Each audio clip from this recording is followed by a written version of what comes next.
ये इंसान बहुत बेवफा है। पहले सफी स्कूल से आता और लंच बॉक्स का माल भाई के साथ शेयरिंग इज केयरिंग कर जाता। कभी सैंडविच, कभी कबाब रोल, और अम्मी को दिखाता खाली लंच बॉक्स। होशियार। फिर मस्त जिंदगी बर्बाद हो गई। सफी आता है और नो लिफ्ट, लंच बॉक्स भी खाली। जब से अम्मी ने कनौर नूडल्स इसको लंच में देना शुरू किया है, सब बदल गया। माना बहुत यमी है और पेट फुल हो जाता है, मगर ये तो नाइंसाफी है कि अकेले अकेले टिफिन चट कर दिया जाए। अफसोस का मकाम है।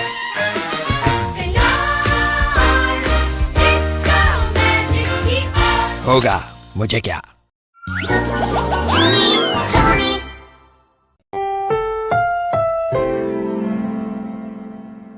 Program ini dinilai PG mengandung tema dan adegan penyihir mungkin tidak cocok untuk anak di bawah 13 tahun yang lalu.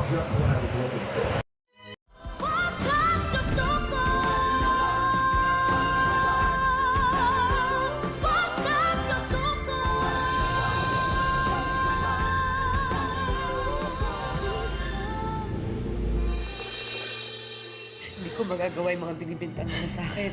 Hindi ako kriminal. Hindi po. Nasaan na kaya yung kaibigan mong yun? Naku, kung hindi dahil sa kanya, baka kung napano na tong apo ko.